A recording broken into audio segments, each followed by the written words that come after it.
Coach joins us now. Coach, congratulations. If I would have told you when you were in Greece that you were going to eventually come back to the States and take a team to the NCAA tournament, what would you have told me? It would be possible. I probably would never have figured out it was going to be Iona. But I was really, really happy in Greece and things were going well. So I wasn't really thinking about going there until the president and the athletic director flew to Madrid. How do you explain what has happened, let's say, in the last 3 years? If somebody didn't know, just the Cliff Notes version, how would you explain your life in the last 3 years of what has happened and where, how you got to where you are today? Well, there's so many great things that happen in a span of 40 years of coaching, but it is a roller coaster, and my roller coaster went extremely high. It would be like the cyclone at the old Coney Island, and it's extremely high, and then it got extremely low. But I think if you pick yourself up and not that I didn't do that, but for about a year and a half, I was extremely bitter at certain people, and now I'm not bitter at anyone. So you move on, you pick yourself up, and you try to make something special where you're at. How do you get rid of the bitterness? I get rid of it by stop pointing fingers, stop blaming people that weren't Louisville people on the board of trustees. I was blaming disloyal assistants. How could they ever do such a thing? And then in the end, I just took responsibility by looking in the mirror. I said, hey, you hired those people. It's your fault. And then the bitterness toward the other people, and said I finally came to the conclusion and said, if this happened and I was on the board of trustees, I'd fire myself as well. So you just get down to reality and you speak the truth. The only way you can get better is to own up and not make excuses. And I just finally owned up. It took me way too long. I wish it would have happened sooner. How low did you get?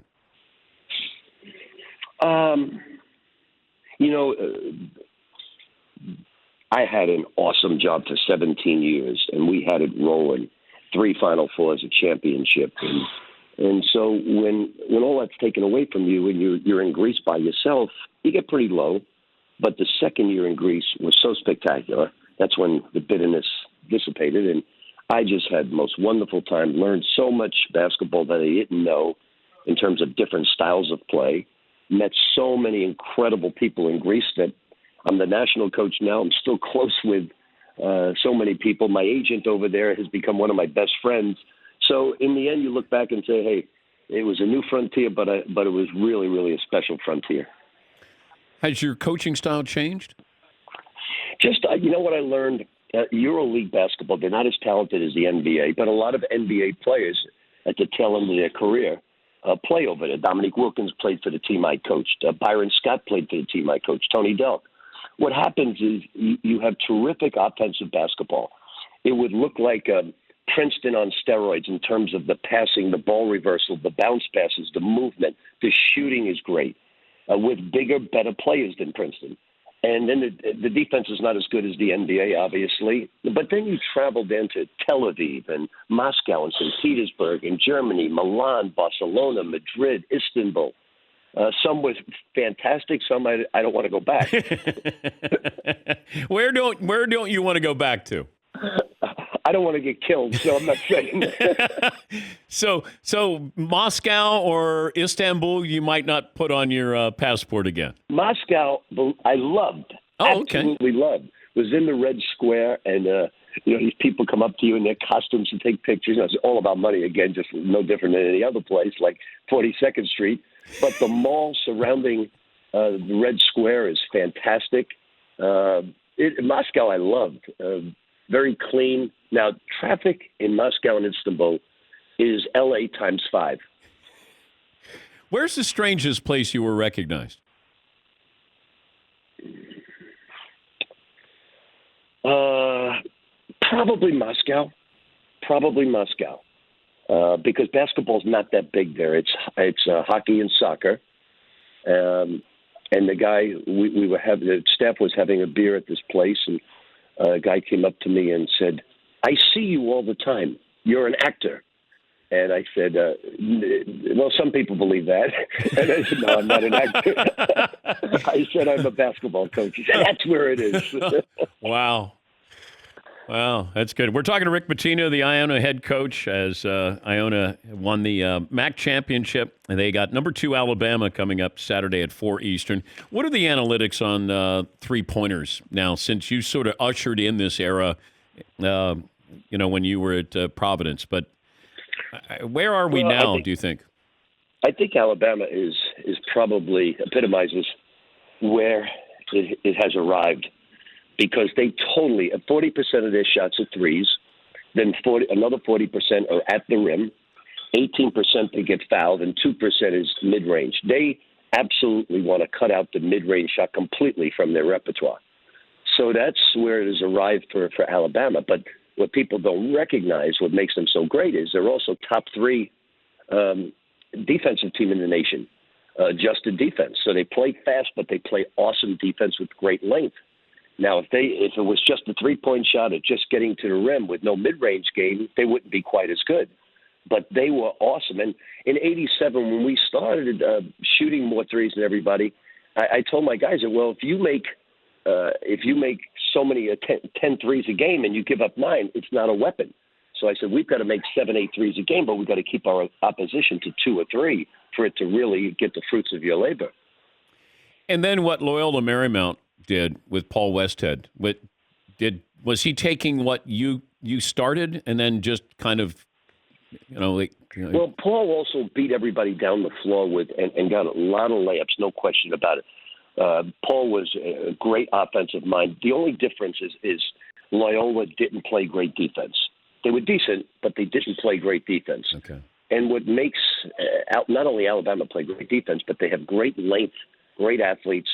They rotate terrific. So they're a legitimate team to win it all, and there's about 8 or 9 of them out there. None, I think, the likes of Gonzaga, but there's about 8 or 9 of them.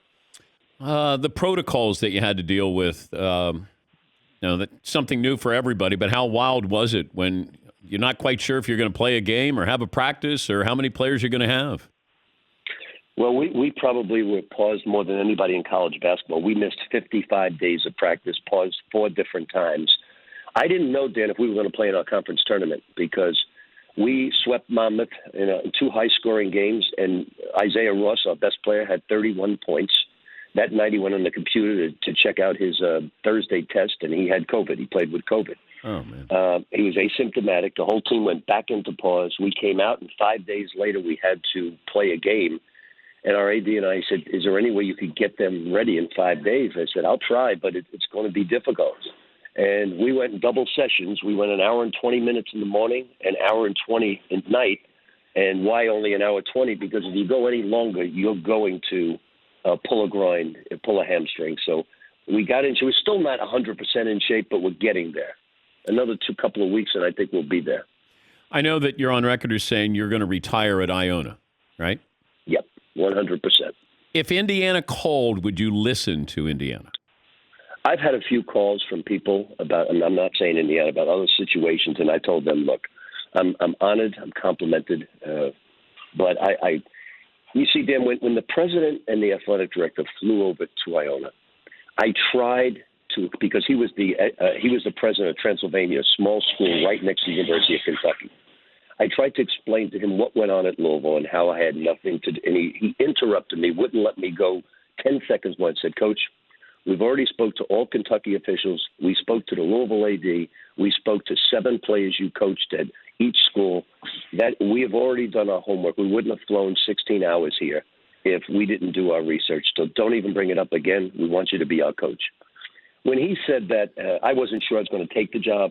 I immediately knew in my mind. I was with my son, my nephew, and my niece, and in Madrid, and I immediately knew I was taking that job. So I have no interest in any place, anywhere. Would I like to someday go back to the EuroLeague and coach there again? If Iona ran out, yes, I would. But outside of that, it's just retirement. Okay. I'm recording this, you know. I've been on record quite a bit, so Okay. it would be a waste. It would be a waste of time for anybody even to pay me the compliment. to have consideration because your loyalties are important. When you're 68, I think when you're 35, you're looking to move up the ladder. I'm not looking to get on top of that roller coaster anymore. I'm having a blast coaching young men that have the same ambitions that my Kentucky players had or my Providence players, Louisville, and they have the same ambitions, maybe a little bit lower. It's not the NBA, it's the Champions League over in Europe, but they have the same ambition. They have the same potential to get there, and I'm just flat out enjoying a small little Catholic school in New Rochelle, New York. But are you managing? I mentioned coaching. Are you coaching different? Are you managing your team, running a program with what happened at Louisville? Do you look at the program differently, more hands-on with things? Yeah. You know, Dan, I've had 30 assistants move on to be head coaches, either players or assistants move on to be head coaches. Some of them the big names in basketball. Some of them, Tubby Smith won a national championship.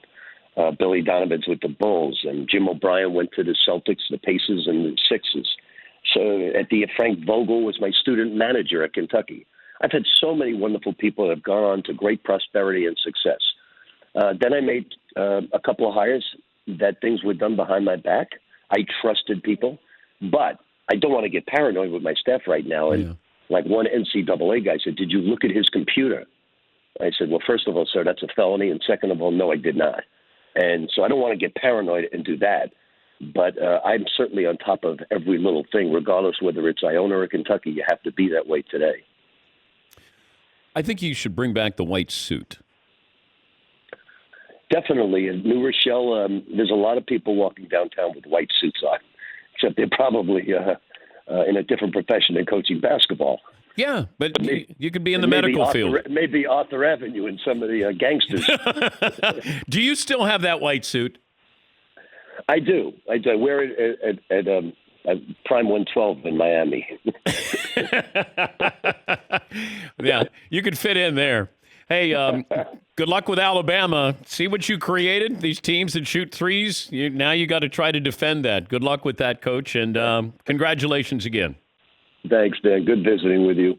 That's Rick Pitino, the Iona head coach.